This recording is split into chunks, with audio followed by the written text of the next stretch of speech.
이제 잠시 후에 예배 시작이 됩니다. 불편하시더라도 마스크 꼭 착용해 주시고요. 가정에서 성전에서도 준비하심으로 잠시 후에 예배 같이 임하도록 하겠습니다.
할렐루야.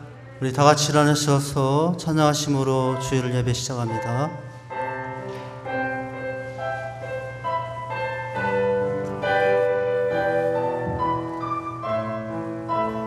나는 예배자입니다. 나는 하나님을 예배하는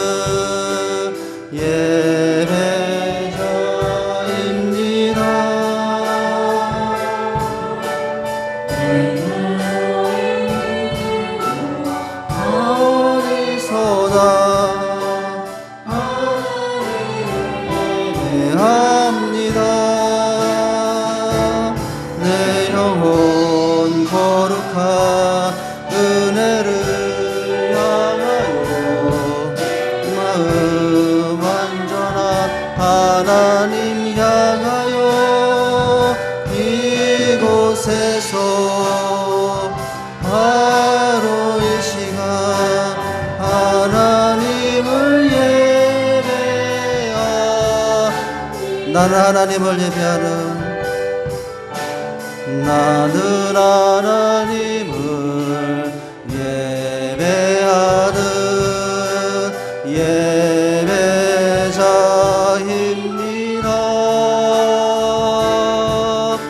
내가 서 있는 곳 어디서나 하나님을 예배합니다. 두 손 들고 찬양합니다. 내 영혼 거룩한 은혜를 향하여 내 마음 완전한 하나님 향하여 이곳에서 바로 이 시간 하나님을 내 영혼 거룩한 은혜를 향하여 내 영혼 거룩한 은혜를 향하여 내 마음 완전한 하나님 향하여 이곳에서 바로 이 시간 하나님을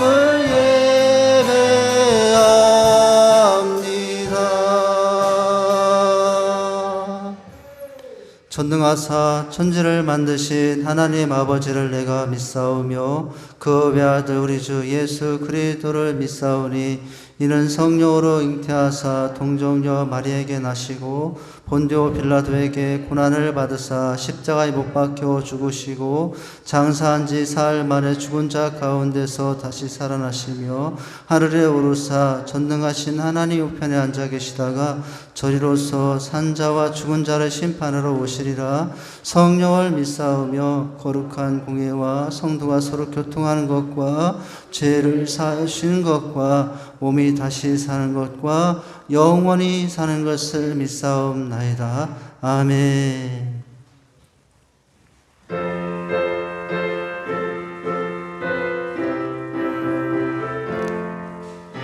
나 이제 좀 천천히 합니다.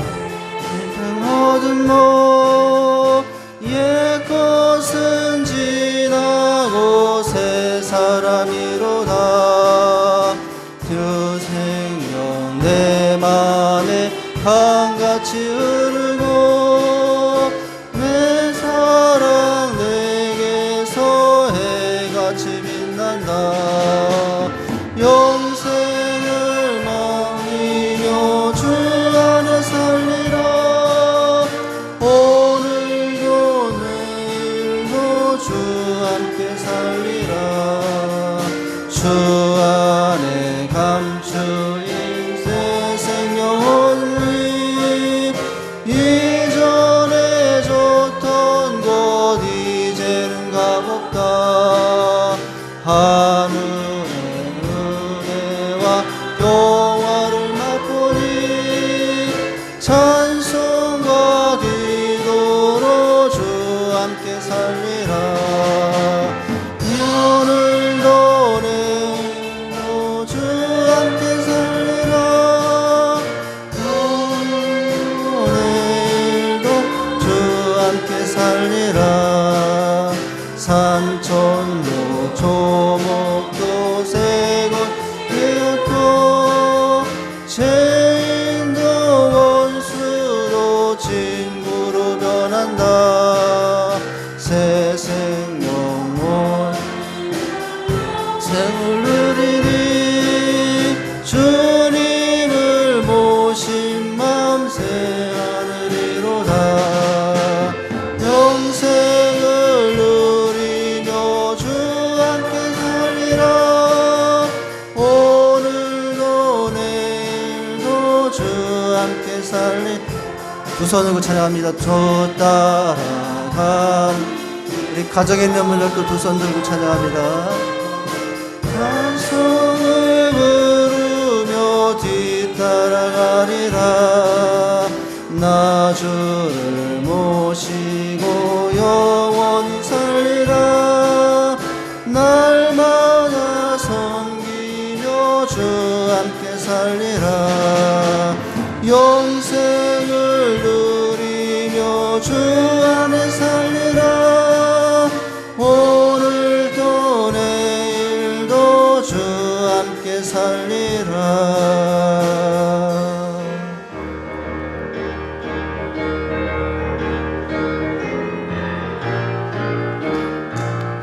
행군 나팔 소리에 주의 호령 났으니 십자가의 군기를 높이 들고 나가세. 선한 싸움 다 싸우고 의의 멸류관 받았으리라. 선한 싸움 다 싸우고 의의 멸류관 예루살렘 성에서 멸류관 받으리.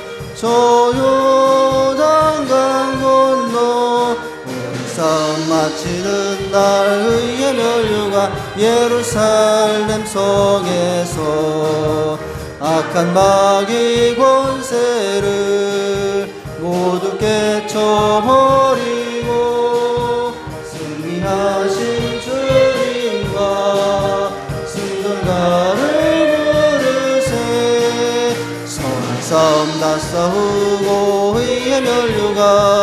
의의 멸류관 받았으리라. 선한 싸움 다 싸우고 의의 멸류관 예루살렘 성에서 멸류관 받으리. 전도당 마치는 날 멸류관 예루살렘 성에서 달려갈 길 나가고 싸움 모두 마친 후 주와 함께 기쁨을 용사들 얻으리세. 선한 싸움 다 싸우고 의의 멸류관 받았으리라. 선한 싸움 다 싸우고 의의 멸류관 예루살렘 성에서 멸류관 받으리. 저 요단강 건너 우리 싸움 마치는 날 멸류관 예루살렘 성에서. 우리 찬양하시고 기도합니다.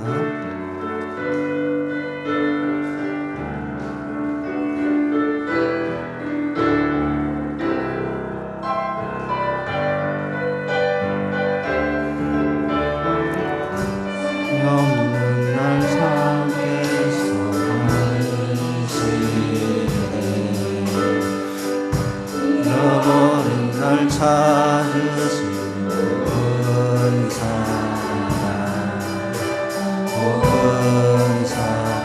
독생자 예수, 자유케 하네. 주의 자녀라 하시네. 내 모든 죄 소속하신 주의 은혜 나 죄 안에 있을 때 주의하여 부르신 예수 독생자 예수 자유케 하네. 주의 자녀라 하시네. 아버지 집에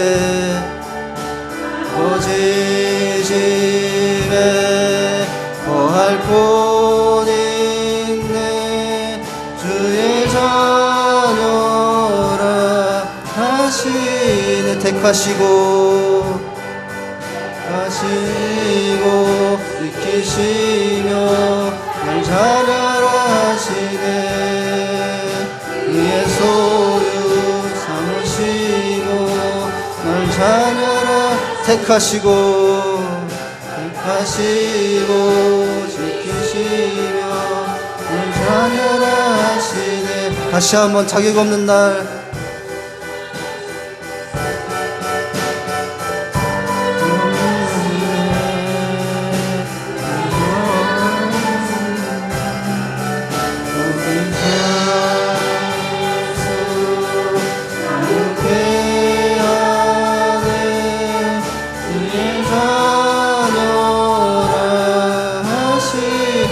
내 모든 죄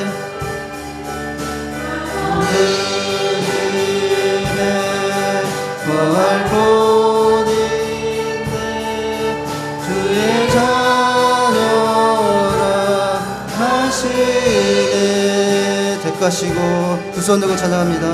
지고 계시며 날 자녀라 하시네 그의 소유 삼시고 날 자녀라 택하시고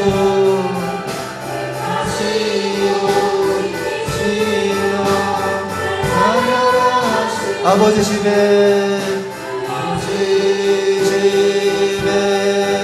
거할 곳 있네 주의 자녀라 아버지 집에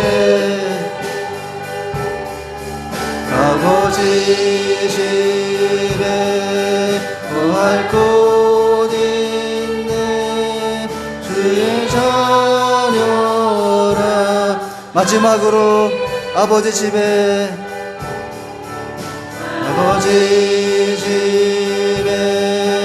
거할 곳 있네 주의 자녀라 하시네.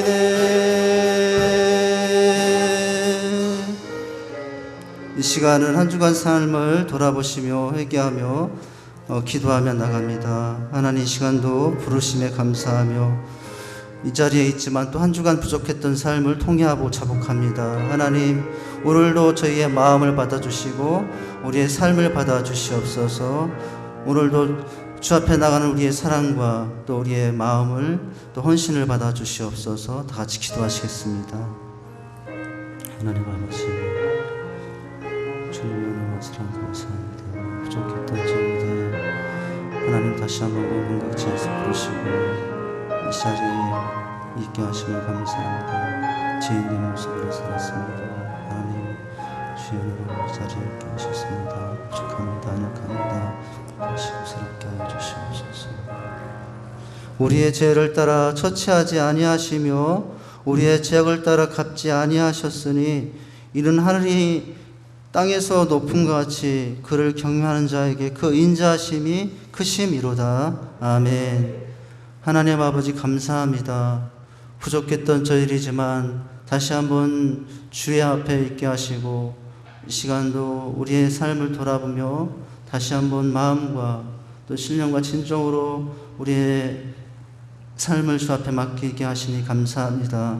하나님 갈 바를 알지 못하는 인생들 연약함과 부족함 가운데 세상 제약 가운데 살았습니다. 미움, 다툼, 시기, 질투, 혈기, 분노로 충만하지 못한 모습으로 살았습니다. 하나님 이 시간도 그 모든 죄를 용서해 주시옵소서. 원망과 불평 속에 있었던 저희의 부족함을 고백합니다.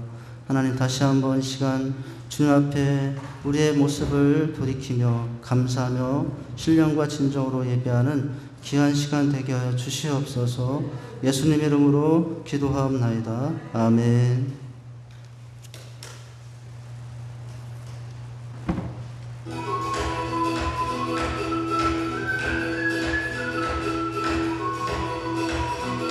성도님들 안녕하세요.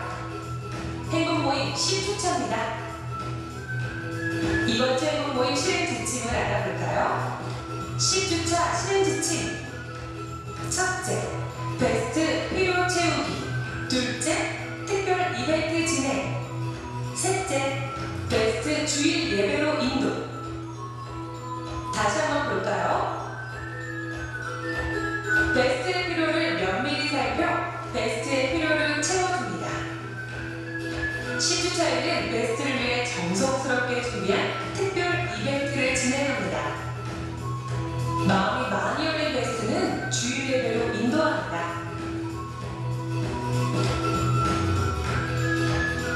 관심과 사랑이 있으면 즐거운 행복 모임이 될 거예요. 실행 지침 열심히 하실 거죠? 다시 한번 볼까요? 10주차 실행 지침. 베스트 필요 채우기, 특별 이벤트 진행, 베스트 주일 예배로 인도. 이번 주도 화이팅!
할렐루야. 영상에도 보셨는데요. 이제 2주 남았는데 성탄 이제 우리가 기다리고 준비하는 마음으로 또 맞이할 수 있는 시간들이 될 수 있기를 바랍니다. 11번에 보시면 성탄과 연말의 일정들인데요. 올해는 성탄 전야 축제 발표회나 이런 것들은 없습니다. 모여서 연습할 수 있는 상황들도 안 되기 때문에 없고요. 그러나 전야 예배는 아니지만 그 주 주일 오후는 성탄 관련 예배로 또 기념 예배로 간단하게 예배를 드립니다. 25일 성탄절 날 예배는 있습니다. 칸타타 예배도 올해는 좀 힘든 상황이 됐죠. 그래서 25일 금요일 성탄절 예배도 주일 예배 형식으로 또 주님을 맞이하는 예배가 되도록 하고요. 송구영신 예배도 안수기도나 가정별 축복기도 또 말씀 뽑기 등 이런 것들을 좀 다른 방법으로 하도록 합니다. 송구영신 예배도 일단 예배 중심으로만 모임이 되겠고요. 각 기관들은 이제 2021년을 앞에 두고 있는 상황에서 결산 및 사업 계획 등 연말 또 각 모임을 해주시고 새로운 임원들 또 이렇게 결정해 주시면 됩니다. 2020년 공동회는 12월 20일 다음 주 예정입니다. 당회는 마지막 주에 있을 예정이고요. 그리고 컨퍼런스 관련해서 확진자가 급증하는 바람에 컨퍼런스도 이제 각 교회별로 온라인 생중계를 통해서 참여하는 방법으로 변경이 되었어요. 그래서 올해는 참여하지 않습니다. 그러나 가정에서 유튜브를 하시든지 아니면 우리 또 이렇게 본당에서 또 거리를 유지하며 또 이렇게 같이 찬양하며 참여할 수 있어요. 제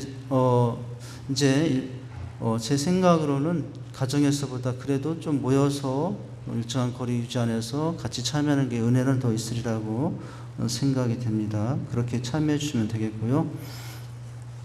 그리고 4번에 보시면 수요 예배도 거리 관계 때문에 1층에 대신 2층 본당에서 예배를 드린 중에 있습니다. 5번에 보시면 이제 우리가 리더 캠프 리더십 강의 5주가 끝났는데요. 개강은 좀 1월 달쯤에 하겠습니다. 재생산의 기쁨 반 3학기는 이제 12월 한 달 정도는 조금 이렇게 각자 나름대로 준비하시는 시간들을 갖고요. 1월 달부터 3학기 시작이 되도록 합니다. 그렇게 준비해 주시면 되겠습니다. 그리고 또 비대면 예배 상황 때문에 우리 교회도 이 상황에서 지금 실시간 온라인 예배가 이제 9월부터 시작이 되었어요. 그래서 새벽 예배나 수요 또 주일 오후 모든 예배는 영상으로 실시간으로 스트리밍 됩니다. 혹시나 참여하지 못하시는 분들은 가정에서 또 유튜브 아니면 유튜브를 좀 텔레비 정도 가운데 큰 화면을 옮길 수 있는 장치들이 있을 텐데 그렇게 큰 화면으로 예배를 드리시면은 더 좋겠다라고 생각이 됩니다. 그렇게 또 예배 생활을 해주시면 되겠습니다. 네, 그리고 교우 소식인데요. 박순자 성도님 수술하시고 입원 중에 계십니다. 좀 기도해 주시기를 부탁을 드립니다. 속히 쾌유하시고 또 함께 함께 예배할 수 있도록 그렇게 해주시기 바랍니다. 다음 주 정도에는 2021년 신년 신앙 계획서 또 서약서 등 일정한 양식을 또 나눠드립니다. 그 양식은 다음 주에 따라서 작성하시고 또 이번 주에 그리고 이번 주 셀 모임은 올해는 이번 주가 마지막입니다. 2020년 셀 가정 모임은 이번 주가 마지막이에요. 성탄절과 송구용신 예배 있는 주는 셀 가정 모임을 하지 않습니다. 그래서 여러분 잘 조심스럽게 또 모임을 가져주시는데 그때 나눠드리도록 또 하도록 하겠습니다. 예. 그리고 금주 청소는 사셀 가족이고요. 12월 안내는 백충장 목사님, 이창민 목사님 수고해 주시면 되겠습니다. 할렐루야. 자, 하나님 말씀 오십니다. 하나님 말씀은 디모데전서 6장입니다. 디모데전서 6장 11절에서 21절까지 디모데전서입니다. 6장 11절에서 18절까지 읽습니다. 제가 먼저 디모데전서 6장 11절에서 19절까지 읽겠습니다. 제가 먼저 11절 읽습니다. 오직 너 하나님의 사람아, 이것들을 피하고 의와 경건과 믿음과 사랑과 인내와 온유를 따르며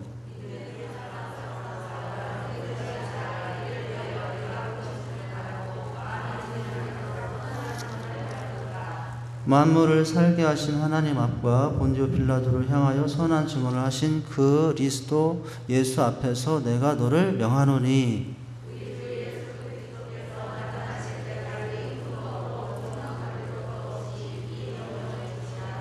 기약이 이르면 하나님이 그의 나타나심을 보이시리니 하나님은 복되시고 유일하신 주권자이시며 만왕의 왕이시며 만주의 주시오.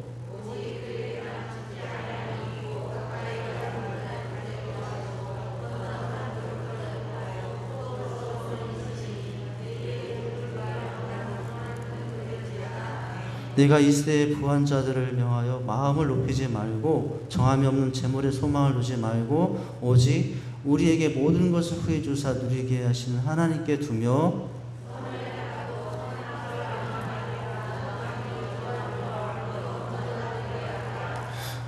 같이 읽습니다. 이것이 장래에 자기를 위하여 좋은 터를 쌓아 참된 생명을 취하는 것이니라. 아멘. 잠깐 드린 예물 위해서 기도합니다. 하나님 아버지, 시간도 주님을 사랑하는 마음으로 또 예배 드림에 먼저 드린 은혜에 대해서 감사하며 나갈 수 있게 허락하신 것을 감사합니다. 모든 것이 주님의 것임을 고백한 마음으로 10의 1을 올려드립니다. 허락하신 한 주의 삶을 감사하며 주정 헌금을 드립니다. 건강한 교회와 선한 사업과 비전을 위하여 건축과 선교의 예물을 드립니다. 감사와 기도의 손을 담아 또한 감사의 헌금을 드리오니 더욱 부족함이 없는 삶이 되게 하여 주옵소서. 영혼이 잘되고 범사가 잘되는 형통의 축복을 또한 더하여 주옵소서. 드린 손길에 삶의 자리마다 은혜를 더하시고 수고하는 모든 삶이 헛되지 않으며 약속하신 대로 30배, 60배, 100배 열매들이 넘치게 하여 주옵소서. 구원받은 감격으로 구별하여 정성된 마음으로 사모하며 함께 드려지는 예물이오니 은혜와 복을 더하여 주옵소서. 하늘문을 여시고 흠양하여 주옵소서. 때마다 일마다 하늘의 신령한 복과 땅의 기름진 복을 더하여 삶 속에 지경이 넓어지고 하나님 나라가 더 확장되게 하옵소서. 모든 것이 주께로부터 왔고 모든 것을 주관하시는 분이오니 언제나 청지기의 마음으로 살아가는 지혜도 허락해 주옵소서. 모든 삶의 터전에 한량없는 은혜와 평강의 복으로 함께하여 주실 것을 소망하며 예수님의 이름으로 봉헌 기도하옵나이다. 아멘. 우리 잠깐 영상을 보시고 말씀을 보도록 하겠습니다.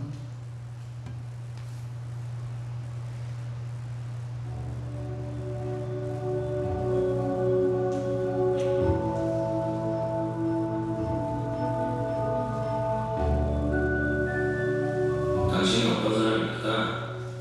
이 질문에 우리는 보통 자신의 성격이나 태도에 대해 이야기하거나 직업이나 직책으로 자신을 설명하려 합니다.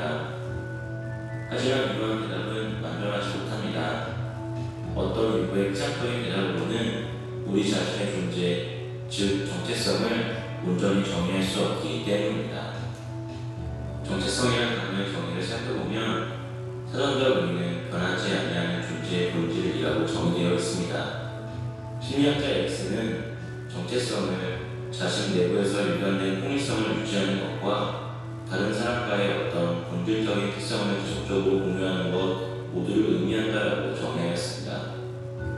앞에서 말씀드린 정의들을 정리해보면 정체성이란 자신의 변하지 않는 존재의 본질이 무엇인지를 의지하고 공동체 속에서도 그 본질을 잃지 않고 지속적으로 교제하는 것이라 볼 수 있습니다. 그렇다면 우리는 그리스도인의 변하지 않는 존재의 본질, 즉 그리스도의 정체성을 어떻게 찾을 수 있을까요? LA 다저스의 클레이 템퍼쇼 선수는 우리는 하나님이 주신 인생을 통해서 존재를 탐구하고 예수 안에서 자기 자신을 찾아간다는 사실을 알 필요가 있다라고 말했습니다. 은혜의 영성 파워의 저자 스티브 맥베이는 은혜의 삶을 찾는다는 것은 우리가 믿는 자로서 그리스도 안에서 올바른 정체성을 찾는 것이다 라고 말했습니다.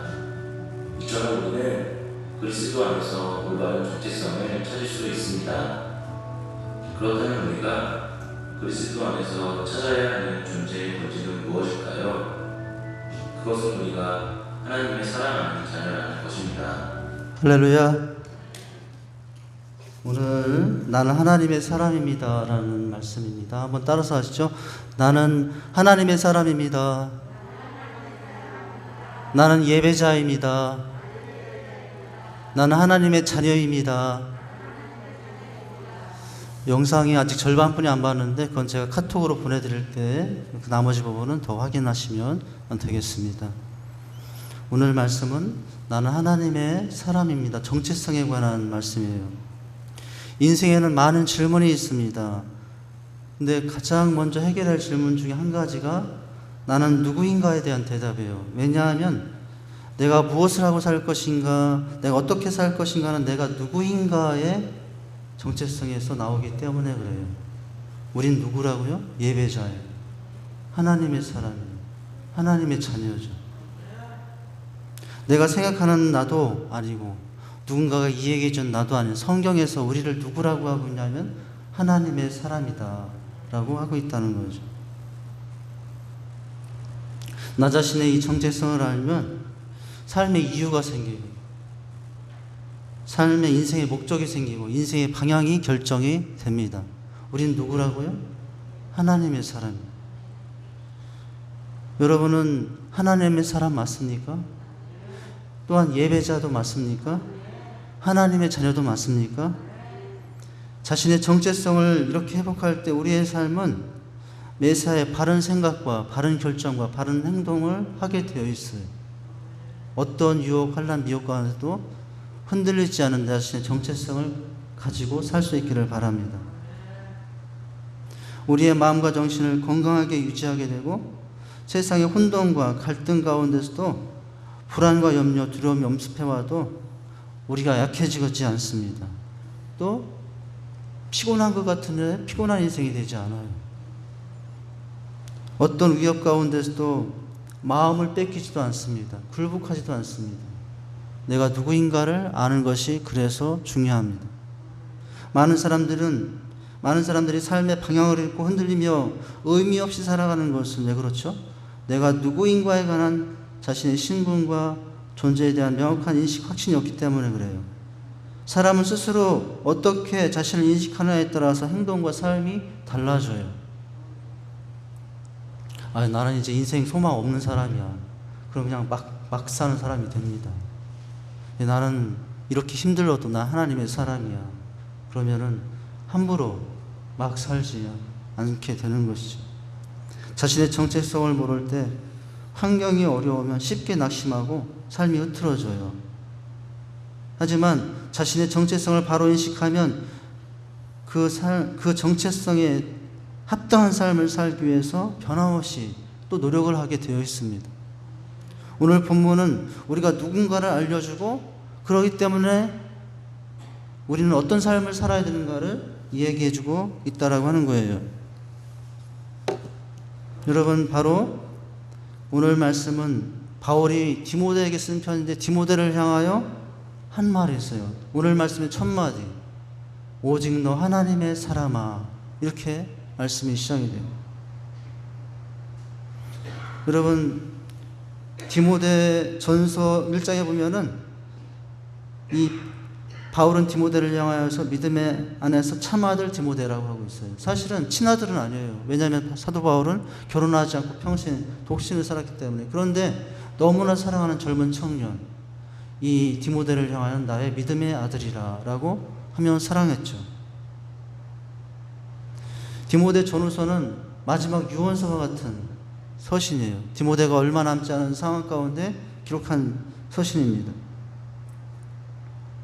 얼마 남지 않은 자신의 인생 앞에서 오늘 디모데를 생각하며 너무나 감격적인 호칭을 부르고 편지를 지금 6장 마무리를 하려고 하고 있습니다. 여러분 11절 한번 같이 읽어볼까요? 시작. 오직 너 하나님의 사람아 이것들을 피하고 의와 경건과 믿음과 사랑과 인내와 오래를 따르며. 첫 마디가 뭐라고요? 오직 너 하나님의 사람아. 정말 듣기만 해도 가슴 설레는 그런 말씀이죠.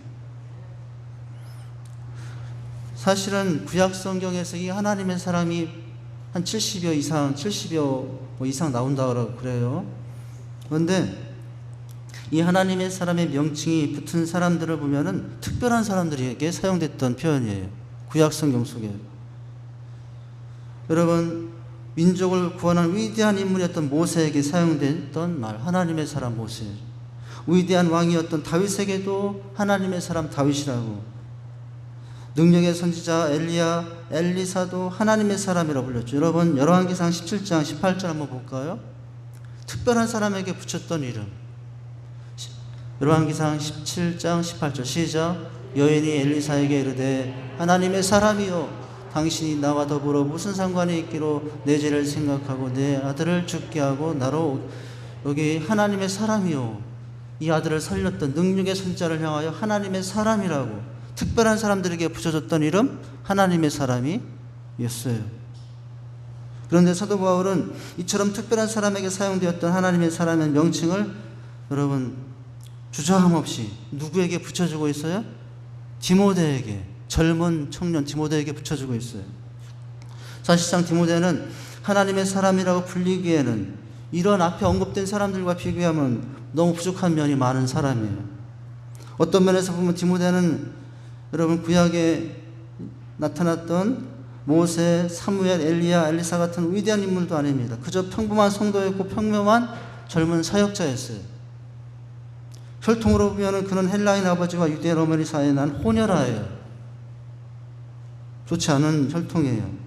그래서 헬라인에게도 유대인에게도 인정받지 못한 천대받던 영원한 이방인, 이게 디모데예요. 나가서 디모데는 연령적으로 보면 아직 어린 나이입니다. 디모데전서 4장 12절에 보면 아직 인생 경험이 많지 않은 젊은이였어요. 디모데는 신앙적인 면에서도 아직도 경건에 이르기를 연습해야 될 필요성이 있던 사람이에요. 여러분 디모데전서 4장 7절 읽어볼까요? 바울은 필요한 것이 있다. 4장 7절인가요? 8절이 있나요? 없나요? 예. 거기까지. 제가 잘못 지금 적었네요. 자, 보면은 이렇게 아직도 훈련이 더 필요했던 사람. 그럼에도 사도 바울은 그가 살아온 삶에 대한 격려, 그리고 살아갈 삶에 대한 소망을 담아서 오늘 하나님의 사람이라 라고 하고 있어요. 이건 살아온 그의 삶에 대한 인정이기도 하고 또 살아갈 그 삶에 대한 소망을 담은 그런 호칭이기도 한 거예요. 주님께서 우리가 디모데처럼 여러 면에서 또한 부족할지라도 하나님의 사람이라고 여러분 또한 그렇게 부르신다는 사실을 기억하시기 바랍니다. 모세처럼 엘리야처럼 그렇게 특별한 사람이 아닐지라도 주님은 우리를 누구로 부르시고 싶어 하죠? 하나님의 사람이라고 부르시고 싶어 하시죠. 여러분, 그래서 이 호칭은 이제 신약 성경에 들어오면은 예수님 이후 시대에는 예수 그리스도를 믿고 하나님의 자녀가 된 사람이면 누구나 하나님의 사람이라고 이제 할 수 있게 된 거예요. 그리스도인을 지칭하는 이름 중에 가장 영광스럽고 자랑스러운 이름 하나님의 사람입니다. 그리스도인을 볼 때 다양한 표현법이 있어요. 신자라고도 하고 성도라고도 하고 오늘 우리는 또 예배자라고도 하고 자녀라고도 하고 형제라고도 하고 아들이라고도 하고. 그런데 여러분 모든 그런 호칭들 가운데 여러분 가장 우리가 듣고 싶어하고 가장 또 영광스럽게 생각할 수 있는 호칭이 뭐냐면 하나님의 사람이라는 호칭이에요. 하나님의 사람의 호칭은 이 땅에 살아가면서 하나님 믿고 예수 믿는 사람으로서 들을 수 있는 최고의 거룩한 호칭인 것입니다. 하나님은 오늘 여러분을, 하나님은 오늘 나는 누구인가? 나는 하나님의 사람이에요. 우리가 예수를 믿는 하나님의 백성이고 자녀이면 누구든지 이제는 하나님의 사람인 것입니다. 여러분, 나는 하나님의 사람인 것을 믿습니까? 하나님의 사람은 이런 의식이 분명한 사람이에요. 그래서 이제 우리는 어떤 환경, 어떤 형편에 있든지 나는 누구라는 고백을 잊지 말고 살아야 됩니까? 하나님의 자녀라는, 하나님의 사람이라는 인식을 잊지 마시고 사시기 바랍니다. 비록 이 자리 현장에 있지 못하여 가정에서 드리는 우리 성도님들도 어디에 있든 어떤 상황에 있든 하나님의 사람이다라는 인식을 가지고 여러분 가정에서 직장에서 어디에 있든지 그 믿음으로 승리하고 살아가시길 바랍니다. 빨리 좀 만날 수 있기를 원해요. 물론 우리가 조심해야 되겠죠. 여러분, 사실 우리가 이런 호칭을 받은 것은 사랑을 받을 조건에 자기 있어서가 아니에요. 주께서 무조건적인 은혜와 사랑으로 우리를 사랑해 주셨기 때문에 우리가 이 이름을 듣게 된 것입니다. 여러분, 하나님의 사랑이라 이런 이 호칭 안에는 하나님의 사랑이 들어있어요. 은혜가 들어있어요. 하나님이 지키시겠다는, 또 하나님이 보호하시겠다는 의미를 같이 포함하고 있는 말이에요. 그런 의미로 하나님의 사람이라고 호칭을 받을 때 얼마나 영광스러운 건지, 복된 일인가를 우리가 생각할 수 있어야 됩니다. 여러분, 이런 은혜와 사랑이 담긴 호칭이기도 하지만, 그러나 이 호칭은 또한 왜 이렇게 불려주실까요? 그것은 기대와 소망이 담긴 표현이기도 한 거예요. 하나님의 사람답게 이제 살아야 된다. 어디에 있든지 무엇을 하든지 하나님의 사람임을 잊지 말고 하나님 사람다운 삶을 지속해야 된다라는 그런 부탁도 들어있는 호칭인 거예요. 여러분, 디모데로 하여금 자신이 어떤 존재이며 또 그 존재에 맞게 앞으로 어떤 삶을 살아가야 합당한 것인가를 일깨워주기 위해서 이렇게 부르고 있는 거죠. 바울은 디모데를 너 하나님의 사람이라고 부르므로 그의 정체성을 다시 한번 분명하게 하며, 또한 하나님의 은혜와 사랑을 입고 있는 자로서 어떤 삶을 살아갈 것인가를 말씀해주고 한 것입니다. 여러분, 다양한 뜻이 많이 포함이 되어 있어요. 이 한 단어 속에 부름받은 사람이라고, 하나님 믿고 따르는 사람이라고, 언제나 뜻을 순종하며 뜻 안에 있는 사람이라고, 하나님의 특별한 사명을 감당해야 될 사람이라고. 그래서 이 단어 속에는 내 정체성과 신분, 책임, 의무까지 다 들어있는 그런 단어라고 할 수가 있습니다. 여러분, 나는 하나님의 사람이라는 인식이 있어야 흔들리는 세상 가운데서도 흔들리지 않은 인생이 될 수 있어요. 이 신분의식이 없으면 세상 흔들릴 때마다 흔들려요. 세상 흔들리는 것보다 더 흔들릴 수 있어요. 그러나 이 확신이 있으면 세상이 아무리 흔들려도 내 믿음 흔들리지 않은 사람이 되는 것입니다. 여러분에게 그런 은혜가 있기를 바랍니다. 여러분, 많은 사람들이 왜 방합니까? 왜 타락하고 범죄합니까? 가지지 못해서 타락합니까? 아닙니다. 오히려요, 더 가졌기 때문에 타락하는 사람들이 얼마나 많은지 몰라요. 왜 타락합니까? 내가 누구인가를 모르기 때문에 그런 거예요. 오늘날 주변에 소속이 바라지 못한 사람 많습니다. 그러나 나는 항상 하나님의 사람이라는 인식이 있어야 돼요. 여러분, 그 삶으로 승리했던 대표적인 사람이 요셉과 다니엘이죠. 어떤 유혹이나 어떤 환란이 와도 여러분, 요셉은 하나님의 사람이라는 인식을 가지고 마지막 총리 될 때까지, 다니엘은 어떤 일이 있어도 여러분 사자굴에 던져지든 풀무불에 던져지든 하나님의 사람이라는 인식 때문에 타협하지 않고 흔들리지 않고, 그래서 주님의 뜻을 이루었던 위대한 다니엘의 그 삶이 있었죠. 무엇이 있었기 때문에 그래요? 여러분, 하나님의 사람이라는 인식이 있었기 때문에 그렇습니다. 여러분, 오늘 이런 인식을 가지고 오늘 우리가 생각하고자 하는 것은, 그렇다면 우리가 이렇게 하나님의 사람이라는 인식을 가지고 어떻게 살아야 되느냐, 하나님 자녀답게 살아야 된다는 것을 말씀해 주고 있는데, 첫째는 하나님의 자녀다운 삶을 되기 위해서 우리가 어떤 삶을 살아야 되냐면, 하나님의 사람은 피할 것은 피하고 살아야 된다는 거예요. 여러분 이 11절 말씀이에요. 첫 단어가 어떻게 시작되고 있어요? 오직 너 하나님의 사람아 어떻게 하고 이것들을 어떻게 하고 살아라? 피하고. 한번 다시 읽어볼까요? 시작. 오직 너 하나님의 사람아 이것들을 피하고 의와 경건 사랑 의 운율을 따르라. 첫째 하나님의 사람으로 살아야 될 첫 번째 모습은 피할 것은 피하고 산다는 거예요. 여러분 이 피한다라는 단어는 하나님의 사람들에게 있어서 자신의 신분을 지키는 첫 번째 아주 중요한 삶의 방법 중에 하나예요. 피할 걸 피하는 거예요. 피할 걸 피하라고 좀 너무 소극적인 것 같죠. 도망가는 것 같죠. 사실은 여러분 근데 이게 지혜예요. 피할 걸 피하는 게 지혜 중에 또 첫 번째 지혜예요. 그렇다면 여러분 오늘 도대체 뭘 피하라고 하느냐? 이것들이라고 하고 있는데 여러분 11절에서 이것들을 피하라고 했으니 이것들은 어떤 내용이 있어요? 바로 11절 앞에 있는 내용들이에요. 11절 앞에 단락을 보니까 3절부터 10절의 단락으로 표시가 되어 있는데 이것들을 피하라는 것은 바로 3절과 10절 속에 있었던 이것들.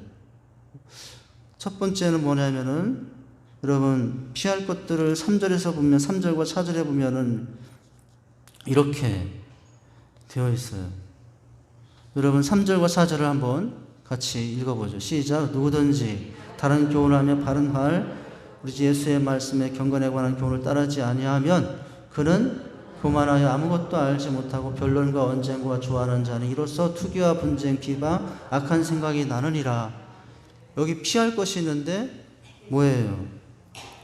여러분 변론, 언쟁, 투기, 분쟁, 비방, 악한 생각들을 피하라고 하고 있어요. 하나님의 사람에도 이것들을 속에 있으면 안 된다는 거예요. 여러분 피하라는 것이 비겁해서 피하라는 것이 아니에요. 달아나는 것은 원래 피하여 달아나는 것은 비겁한 사람의 표시죠. 그러나 이 피하는 것이 우리에게는 지혜요 승리하는 시작점이라고 하는 거예요. 먼저는 피할 수 있기를 바랍니다. 여러분 교만한 내용들이죠. 변론을 피하고 하나님의 사람이니 교만, 논쟁, 말다툼, 투기, 분쟁, 비방 등을 피하라고. 여러분 아직도 여러분의 삶에 말다툼, 논쟁, 투기, 분쟁, 비방, 회방이 많습니까? 그럼 아직도 하나님의 사람으로서의 자격이 부족해요. 교만함으로 변론하고 언쟁하는 것을 좋아하면 여러분 하나님의 사람의 모습은 부족한 것입니다. 투기하지 말라라고 하죠. 남을 투기하고 시기하는 것을 말해요. 이 투기는 남을 시기하는 것을 말해요. 남이 나보다 잘 되는 것을 싫어하는 거죠. 사촌이 땅을 사면은 배가 아프다고 뭐 그러던데요. 이거 투기잖아요. 분쟁, 이건 투기에서 비롯되는 거예요. 다툼으로 가요. 악한 생각, 악한 의심인데 하나님의 선하심과 인자하심을 의심하고 사는 것, 이런 것들을 피해야 된다고 말씀하고 있어요. 여러분 우리가 하나님의 사람답게 살려면은 하나님이 기대하는 하나님 자녀다운 하나님 사람다운 삶이 되려면 우리 안에는 투기, 분쟁, 비방, 악한 생각들을 버릴 수 있기를 바랍니다. 하나님의 사람들이 꼭 기억할 것은 진리와 관계없는 무익한 일로 교회, 가정, 직장 안에서, 현장에서 분쟁하고 살아가는 거예요. 불필요한 논쟁을 하고 살아가는 거예요. 그냥 그런 현장에 있으면 나는 아무 말 하지 않는 거예요, 그냥. 그리고 또 피할 것이 뭐예요? 이런 여러 가지 투기, 분쟁, 비방, 악한 생각 이런 것들을 피하라 했을 뿐만 아니라 또 한 가지 피하라는 것은 바로 5절과 10절의 내용인데 뭐냐면 탐욕을 피하라는 거예요. 탐욕을 피하라. 여러분 오늘 9절 10절의 탐욕에 대해서 말씀하고 있어요. 돈이라는 단어를 통해서 탐욕을 설명을 하고 있거든요. 여러분 9절 10절 한번 읽어볼까요? 시작. 구하려는 자들은 시험과 올무에 여러 가지 해로운 욕심에 떨어지느니 곧 사람으로 파멸과 멸망에 빠지게 하는 것이다. 돈을 사랑함이 일만하게 뿌리가 되나니 이것들을 탐내는 자들은 미혹과 받아 믿음에서 떠나 많은 근심으로 자기를 찔렀도다. 여기 보면은 탐욕, 탐심, 욕심 이런 것들을 조심하라고 하고 있어요. 하나님의 사람입니다. 욕심 없는 사람은 없어요. 다 있죠. 그러나 그것이 이제 어떤 기대 이상의 것을 선을 넣으면 그것은 탐심이 되는 것이고 오히려 그것이 나중에 누구를 찔러요? 나를 찌르게 된다라고 하고 있어요. 하나님의 사람에게도 임에도 불구하고 내가 나를 찔러서 여러분 고통당하는 인생이 되면 얼마나 안타까운 것이겠습니까? 여러분 지금 젊은 디모데 사실은 살아갈 날이 많은 디모데에게 돈을 사랑하지 말래요. 오늘 여러분 특별히 이 탐심, 돈과 관련하여서 뭐라고 하고 있습니까? 돈을 사랑함이 일만하게 뿌리라고 말하고 있어요. 여러분 이 말씀을 오해하지 말아야 되죠. 여러분 이미 잘 아실 테예요. 이 말은 돈이 나쁘다는 말은 아니에요. 돈을 전혀 가지지 말라는 말도 아니에요. 여러분 얼마든지 선하게 사용하면 많은 사람을 살릴 수 있고 편리함을 줄 수 있는 것이 재물이죠. 돈이죠. 아플 때 여러분 질병에 들었을 때 여러분 이 돈이 있어야 수술하고 나도 살고 다른 사람도 살릴 수 있잖아요. 내 자식 아프고 누구 아픈데 나 아픈데 돈 없어 봐요. 얼마나 여러분 그거 참 고통스럽겠어요. 돈은 나쁘고 선한 거 아니에요. 돈을 가지고 나쁘다고 선하다고는 할 수는 없어요. 그것을 어떻게 사용하냐에 따라서 나쁜 것이 될 수도 있고 선한 것이 될 수도 있어요. 그런데 여러분 오늘 뭐를 말하고 있어요? 돈이 일만하게 뿌리가 아니라 무엇이 일만하게 뿌리라고요? 돈을 사랑함이 일만하게 뿌리라고 하고 있다는 거죠. 그러니까 이걸 조금 잘 구별할 필요가 있어요. 여러분 돈이 일만하게 뿌리가 아니라 돈을 사랑함이 모든 죄의 시작이 점이라는 것이에요. 돈을 사랑한다는 것은 어떤 상태를 말하면은 그것을 손에 넣기 위해서 모든 수단 방법을 가리지 않는 상태를 말하는 거예요. 불법적이고 아주 그것을 향하여 그 불법을 적극적으로 환영하는 상태. 만족도 모르고 쉼 없이 돈을 향하여 갈망하는 상태. 이게 돈을 사랑함이라는 뜻이죠. 여러분 돈을 사랑하지 말라고 합니까? 왜? 그건 끝없는 욕심을 제어하지 못해서 결국 돈의 노예가 되기 때문이에요. 여러분 결국에는 오늘 9절 10절 읽은 대로 돈이 결과가 아니라 돈을 사랑함의 결과가 9절에 보면은 멸망하게 된다라고 하고 있어요. 그 결과가 10절에서는 믿음에서 떠나게 된다라고. 무엇에서 떠날 수도 있다고요? 믿음에서 떨어질 수도 있다라고 하고 있어요. 돈을 사랑함이. 끝없는 욕심을 제어하지 못하면 결국은요, 내가 돈의 주인이 되는 것이 아니라 돈이 나의 주인이 될 수 있어요. 돈을 내가 내 의지대로 선한 계획대로 쓰는 사람이 아니라 돈에 매여서 돈 안에서 인생을 계획하고 돈의 상황에서 이제 인생을 갇히게 할 수 있다라고 하는 것입니다. 그 결과는 자신을 찌르게 된다라는 거예요. 결국 하나님의 사람이 하나님과도 비교될 수 없는 돈을 사랑하다가 하나님을 잃어버리게 되는 거예요. 여기 지금 돈과 하나님 누구를 사랑할 것이냐? 돈을 피하고 하나님 사랑하라고 하고 있어요. 할렐루야. 여러분 사람이 사실 재물을 모으는데 너무 집착하다 보면은 재물에 눈이 멀어서 신앙생활을 등한시하게 됩니다. 결국은 믿음을 잃어버리는 유혹 가운데 빠지는 게 얼마나 많은지를 몰라요. 여러분 오늘 말씀해 보면은 이 돈과 재물이 비교가 되고 17절을 볼까요? 너희는 무엇에 소망을 두고 살아가느냐? 돈을 피하고 살는데 어디에 소망을 두고 살아? 하나님께 소망을 두고 살으라고 했어요. 여러분 17절 한번 같이 읽어볼까요? 시작. 네가 이 세대의 부한 자들을 명하고 마음을 높이지 말고 정함이 없는 재물에 소망을 두지 말고 오직 우리에게 모든 것을 후히 주시고 누리게 하신 하나님께 두라. 할렐루야. 하나님께 소망을 두고 살아라고 하고 있어요. 재물은 뭐라고요? 정함이 없는 것이다. 이 정함이 없다는 것은 금방 사라진다는 거예요. 금방 어느샌가 사라질 수 있는 것이 재물이다. 그런데 하나님은 어느새 금방 사라질 수 있는 분이 아니에요. 오히려 여러분 모든 것을 후히 주시고 누리게 하실 수 있는 분은 하나님이에요. 여러분 재물을 피하고 하나님께 소망을 두고 살아가는 하나님의 사람들이 될 수 있기를 바랍니다.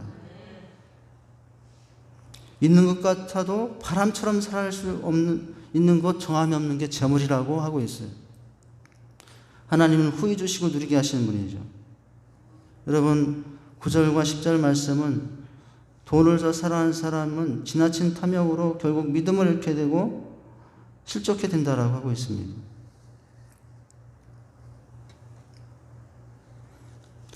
여러분 좀 우스운 이야기가 있어요. 어떤 이야기가 있냐면은 그 14세기에 벨기에에 공작했던 레이몬드 3세는 그의 친동생의 반란을 때문에 정권을 잡았는데 동생이 차마 형을 사형시킬 수 없어가지고 감방에 가두게 된답니다. 근데 형이라 죽일 수는 없어서 감방문을 아주 특별하게 설계해놨어요. 작게. 레이몬드 3세는 근데 어떤 사람이냐면 식탐이 많은 사람이에요. 먹는 거라면 죽을 못 쓰는 사람이에요. 그래서 먹는 걸 하도 좋아해가지고 몸이 너무 뚱뚱해지는 사람이에요. 그런데 동생은 그것을 알고 형에게 몸은 이제 다이어트 하면 사실은 우리 지금 말로 다이어트는 빠져나갈 수 있도록 해줬어요. 근데 동생은 형의 탐심을 알고 항상 식사 때마다 너무 맛난 거를 대접했어요. 근데 형은 그 유혹을 못 미치고 어떻게 했어요? 탐심에 뿔 붙지 못해서 주는 대로 먹는 거예요. 살이 더 쪄가요. 그러니 여러분 그 문을 나갈 수 있겠습니까? 못 나가겠습니까? 영원히 못 나가는 거예요. 내가 내 몸 여러분 탐심을 주고 덜 먹었다면 배가 홀쭉해져가지고 빠져나갈 수 있었을 텐데 형의 그 모습을 알고 여러분 동생은 권력을 유지하기 위해서 형의 그 탐심을 이용해서 그를 영원히 감옥 속에 있게 했대. 저도 요즘 걱정 하나가 뭐냐, 배가 너무 커져가지고 배가 불러져 가고 있는데 이 탐심, 그 배 부른 곳에서 빨리 빠져나야 되는데 탐심이 얼마나 자신의 인생을 가두게 할 수 있는가를 보였던 이야기죠. 여러분 피한다고 하는 그것은 나쁜 것이 아니고 비겁한 것이 아니라 교만과 분쟁과 여러분 다툼 이런 것에서 피하는 사람이 되실 뿐만 아니라 탐심에서 여러분 피할 수 있는 사람이 될 수 있기를 바랍니다. 그것이 나를 자유롭게 하는 방법이고 내 육신의 몸이 아니라 내 영혼이 살찌고 부자가 되는 방법이에요. 여러분 그러면 도대체 거기서 어떻게 해야 이것을 해결할 수 있느냐, 내가 어떻게 하여 이 탐심을 물리칠 수 있겠느냐, 그 방법이 오늘 말씀에 곳곳에 단서처럼 나오고 있더라고요. 여러분 내 욕심, 탐심을 피할 수 있는 구체적인 방법이 오늘 말씀에 이제 기록이 되어 있는데 다른 방법이 아니에요. 자족하는 거예요. 있는 걸 족한 줄로 알고 살아가는 것이 탐심을 물리치는 방법이에요. 여러분 6절에서 8절을 읽어볼까요? 6절에서 8절은 이렇게 해결책을 이야기해주고 있죠. 6절부터 읽습니다. 시작. 그러나 자족하는 마음이 있으면 경건에 큰 이익이 있느니라. 우리가 세상에 아무것도 가지고 온 것이 없음에 또한 아무것도 가지고 가지 못하리니 우리가 먹을 것과 입을 것이 있은즉 족한 줄로 알 것이라. 할렐루야. 여기에 보면은 여러분 6절에 자족이라는 말로 또 8절에는 족한 줄로 알고, 몸만 있어도 먹을 것과 입을 것만 있어도 족한 줄로 알고 살아요. 여러분 그것이 탐심을 이기는 방법이에요. 여러분 지금 부족하여도 오늘 한날에 의식주가 있다면 그것만 해도 감사하며 사는 사람이 정말 하나님의 사람으로서 끝까지 살 수 있게 되는 거예요. 뿐만 아니라 여러분 받은 것을 만족할 줄 아는 것에 끝나지 않고 여러분 오늘 본문 말씀의 17절과 19절에 보면은 내 있는 것들을 나누며 살라라고 하고 있어요. 그게 탐심을 물리치는 방법이래요. 우선 여러분 첫째는 자족하시고, 더 좋다면 내 있는 것들을 어떻게 하고 살아가는 사람? 나누며 사는 사람. 여러분 17절과 19절의 말씀을 보시면 17절 있습니다. 시작. 내가 이 시대의 부한 자들을 명하여 마음을 높이지 말고 정함이 없는 재물에 소망을 두지 말고 오직 모든 것을 후히 주시는 하나님께 두며 18절 선한을 행하고 선한 사업을 많이 하고 무엇하여 주기를 나누어 주기를 좋아하며 너그러운 자가 되게 하라. 19절 이것이 장래에 자기를 위하여 좋은 터를 참된 생명. 여러분 자족하시고 더 나아가서 좋은 방법은 나누어 주기를 좋아하며 여러분 살 수 있기를 바랍니다. 그것이 피하는 사람들의 하나님의 사람의 모습. 두 번째는 여러분 오늘 다시 말씀 11절 돌아가면 11절과 12절 중심으로 말씀 보게 되는데요. 하나님의 사람의 두 번째, 첫 번째는 뭐라고요? 피할 건 피하고 산다. 두 번째는 뭐예요? 따르며 산다는 거예요. 따라야 할 건 따르고 산다는 거예요. 옛날 성경에 쫓으며라고 되어 있는데 여러분 11절을 다시 보시면 제가 읽을게요. 오직 너 하나님의 사람은 이것들을 피하고 뭘 따르라? 의와 경건과 믿음과 사랑과 인내와 온유를 따르라 라고 하고 있어요. 이런 사람이 하나님의 사람이다라는 거예요. 피할 것은 앞에 부정적인 것들이었지만 여러분 따를 것은 지금 표현된 것은 다 긍정적이고 아주 좋은 것들이죠. 이것들을 부정적인 것들을 피했다면 이제는 더 좋은 것을 선택하고 살아가는 사람이 하나님의 사람이라는 거예요. 여러분 피했다고 비웠다고 거기서 멈추지 말고 피하고 빈 자리에 뭘 채워요? 뭘 채워요? 의와 경건을 채우고 믿음과 사랑을 채우고 인내와 온유를 채우고 살아가는 사람, 그 사람이 하나님의 사람이라고 하고 있어요. 여러분 지금 이 말씀 중에서 이 6가지, 사실은 하나하나를 보면 6가지인데 이 6가지는 짝을 3개로 구분할 수 있죠. 다시 의, 경건, 믿음, 사랑, 인내, 온유. 자, 첫 번째 짝이 뭐냐면은 의와 경건이에요. 이게 연결이 되어 있어요. 6가지인데 따를 것을 6가지를 3가지로 좀 다시 말한다면 첫 번째는 의와 경건이에요. 하나님의 사람과 관련된, 이건 하나님과 관련된 자질을 말해요. 하나님과 관련된. 하나님 앞에서 의로운 모습, 하나님 앞에서 경건한 모습을 갖는 상태를 말하는 거예요. 여러분, 의가 하나님과의 관계 자체를 강조한 인격적인 그런 부분이라면 경건은 하나님을 향하여 가는 삶의 자세와 관련된 것들이라 다 뭐죠? 하나님과 관련된 삶의 모습들이죠. 이것이 있어야 하나님의 사람이라고 말씀해 주고 있어요. 할렐루야. 여러분, 경건이 없는 의는 율법주의가 되고 말아요. 네, 의가 없는 경건은 외식주의가 되고 만다. 하나님 앞에서 의와 경건을 갖추라. 두 번째 따라야 될 건 뭐죠? 두 번째 묶음 뭐예요? 믿음과 사랑.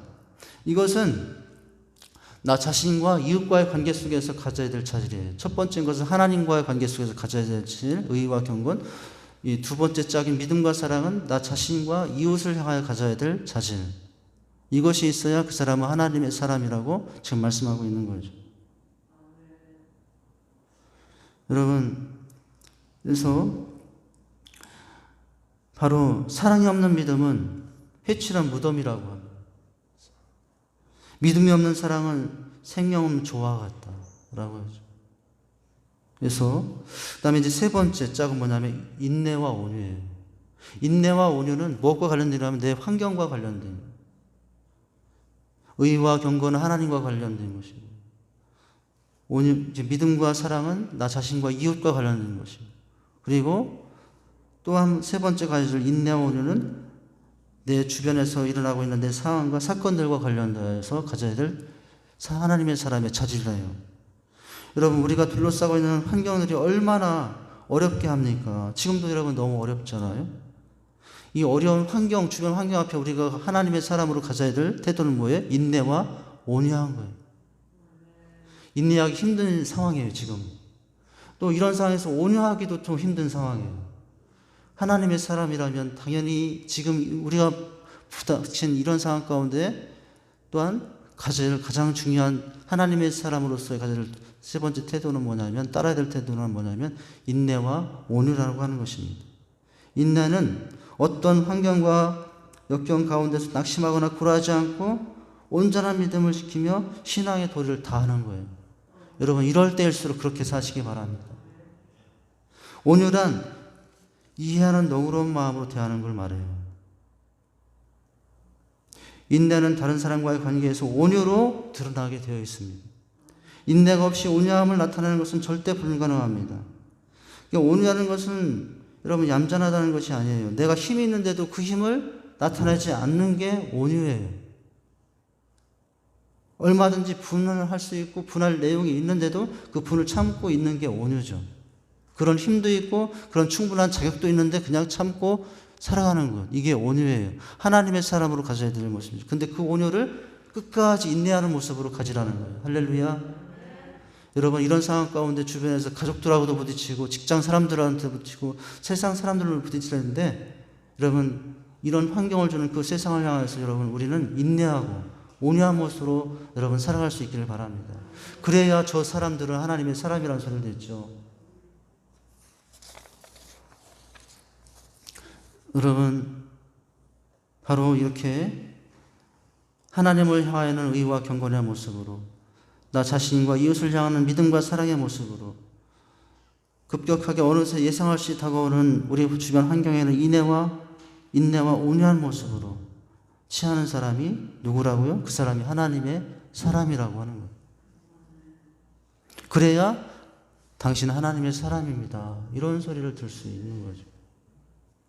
그러고 또 목사냐, 그러고 또 뭐 그런 소리를 들으면 얼마나 그 여러분 참 불행한 일이 되겠습니까? 여러분 따르기 위해서 근데 우리가 해야 될 한 가지 다음 단어예요.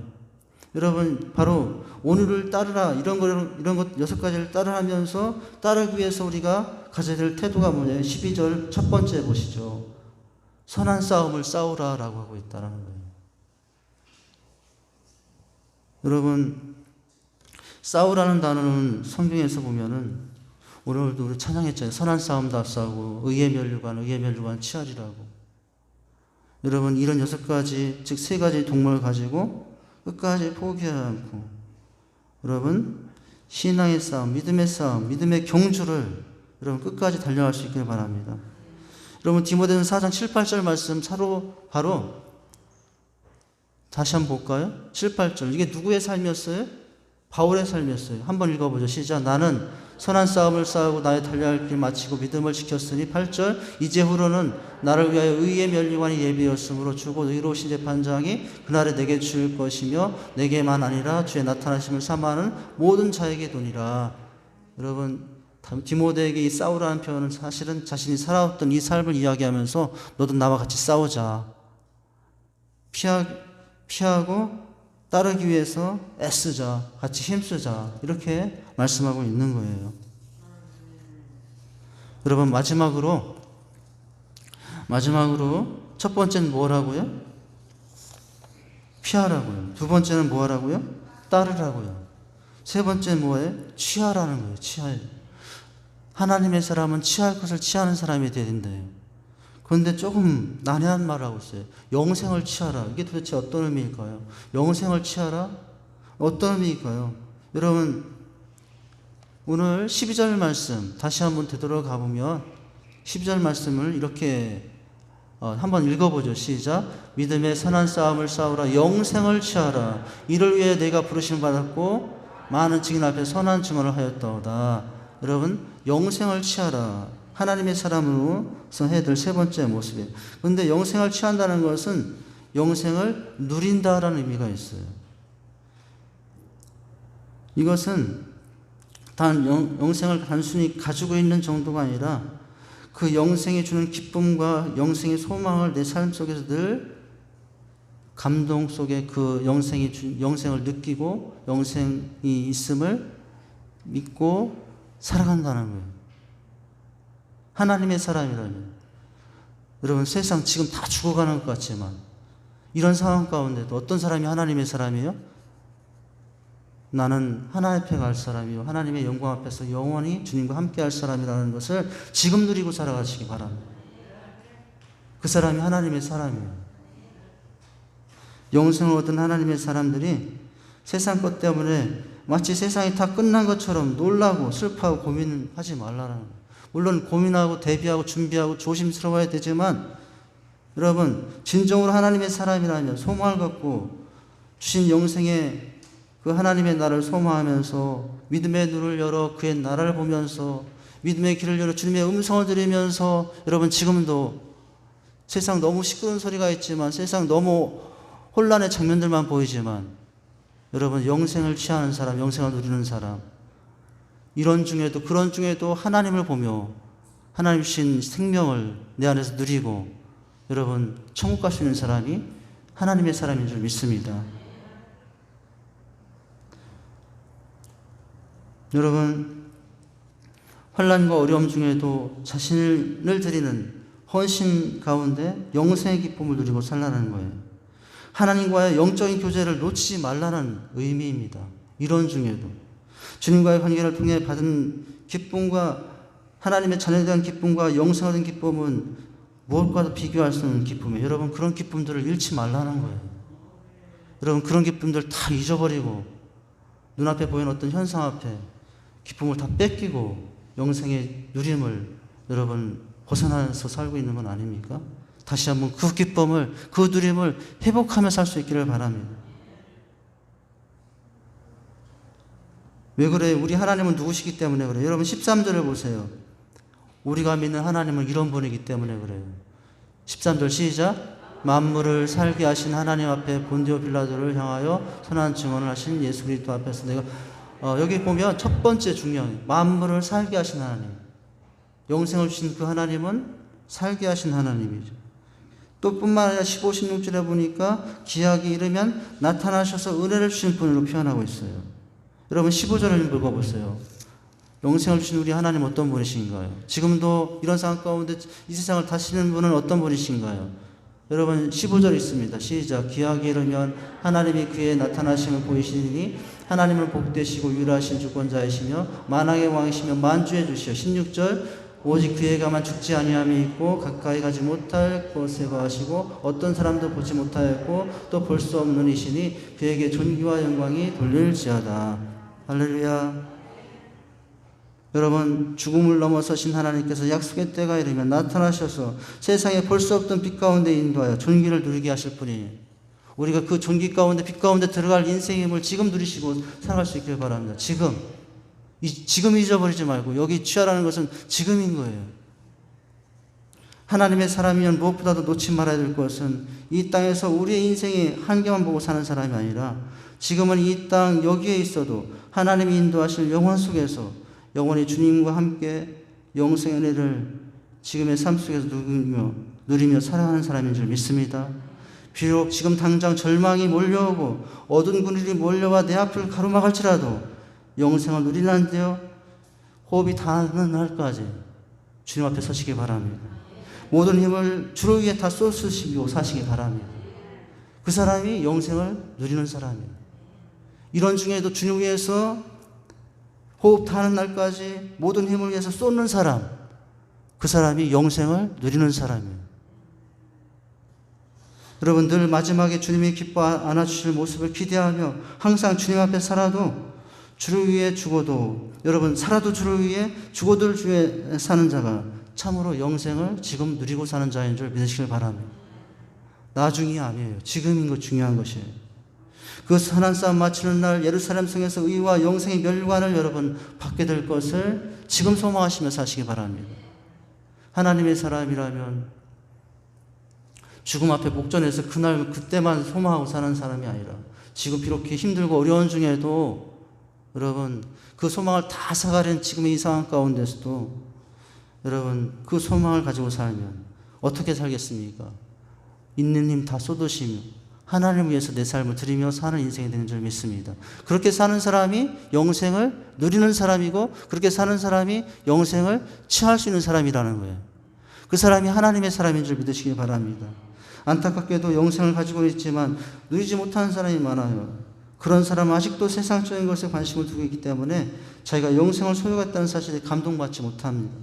주님을 기쁘시게 해드리기 위해서 하나님이 내게 주신 모든 것을 가지고 하나님이 기뻐하시는 일을 위해서 주님을 사랑하며 자신을 드리는 사람이 영생의 기쁨을 누리는 자인 줄 믿으시길 바랍니다.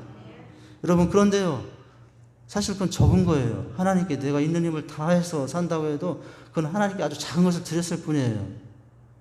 근데 놀랍게도 나는 하나님께 적은 시간, 작은 것을 드리지만 주님은 영원한 것으로 되돌려 주실 것입니다. 작은 헌신을 드림으로 영원한 상급으로 되돌려 주실 것입니다. 예루살렘 그 앞에 가서 여러분, 이 사람이 영생을 취하는 사람이고 누리는 사람인 줄 믿습니다. 이렇게 하나님의 사랑은 영생을 취하는 사람인 것입니다. 자신의 인생을 주님께 마음을 다하여 뜻을 다하여 생명을 다 드릴 수 있는 것은 여러분 왜 그래요? 하나님 앞에 가서 더 크신 은혜를 누릴 것을 알기 때문에. 그래서 그 사람은 지금 영생을 누리고 있는 사람이에요. 지금 영생을 취하고 있는 사람인 줄 믿으시길 바랍니다. 오히려 피하는 것은 영생을 지금 누리지 못하고 있는 거예요. 여러분, 짧은 인생 한순간을 드렸을 뿐인데 하나님은 영원한 참 생명으로 되돌려 주실 것이라고 하는 것을 여기서 우리가 확인할 수 있어요. 기약이 이르면 하나님의 나타나심 앞에서 여러분, 그 세상에 그 어느 곳에도 발견하던 빛 가운데 우리를 인도하시고 하나님 맞이해 줄 것을 믿으시길 바랍니다. 여러분, 어떤 비바람이 불어도 주님의 옷자락을 붙잡고 주님만을 따르시기 바랍니다. 호흡이 닿는 날까지 모든 힘을 다하여 주님만을 말씀을 의지하여 사시기 바랍니다. 그것이 지금 영생을 누리는 방법입니다. 찬양하고 기도하죠. 세 가지. 피할 걸 피하라, 따를 걸 따르라, 취할 걸 취하라 라고 말씀하십니다.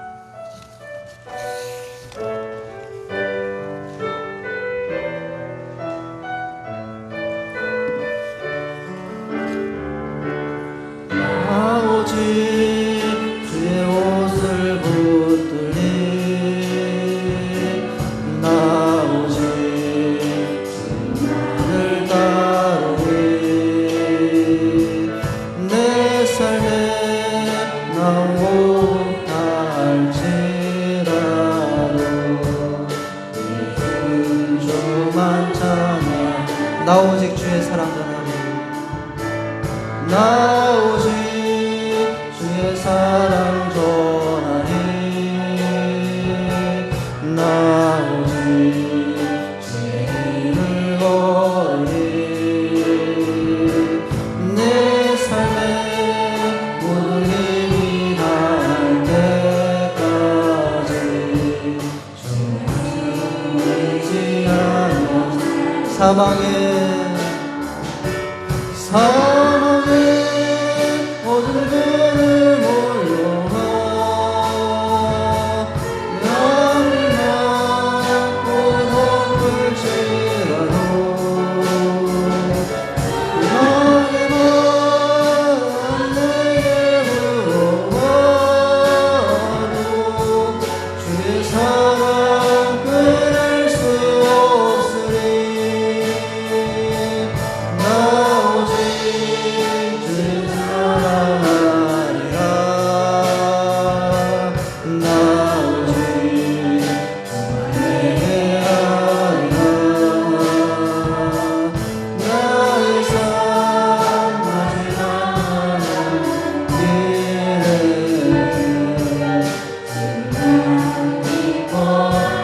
주님 나와 항상 나와 함께.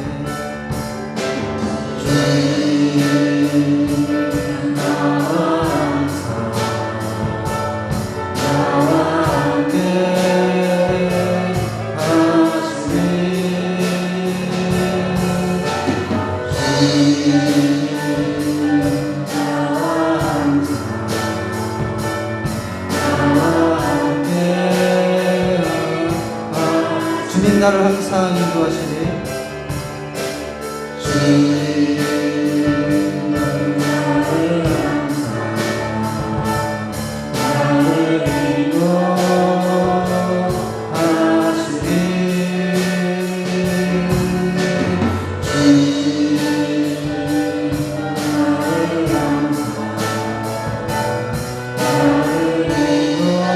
다 같이 일어나셔서 사망의 그늘에 걸려와 사망의 어둠을 몰려 두 손 들고 찬양합니다.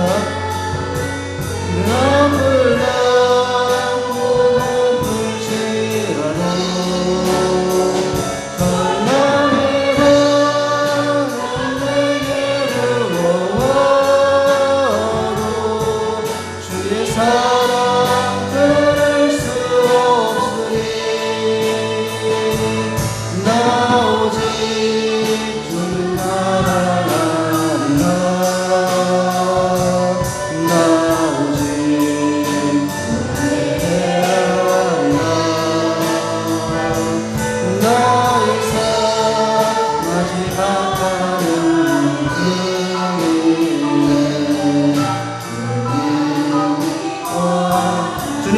안고 안아주시리.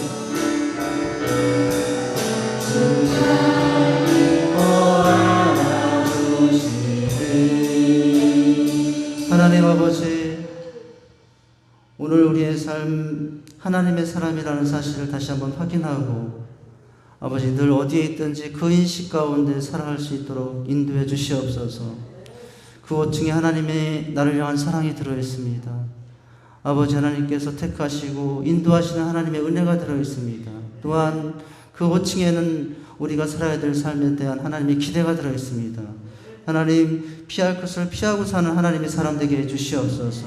따를 것을 따르고 사는 하나님의 사람이 되게 해주시옵소서. 취할 것을 취하는 하나님의 사람들이 되게 하여 주시옵소서. 예수님 이름으로 기도합나이다. 아멘. 이제는 우리 주 예수 그리스도의 은혜와 하나님의 그 크신 사랑과 성령의 교통 충만하심의 은혜가 이제도 주님께 하나님의 사람으로 살아가길 새롭게 소망하고 결단한 사랑하는 모든 성도님들 위해, 그 가정 위에, 자녀들 위해, 이 나라 민족 위해 이제로부터 영원까지 함께 있을지어다. 아멘.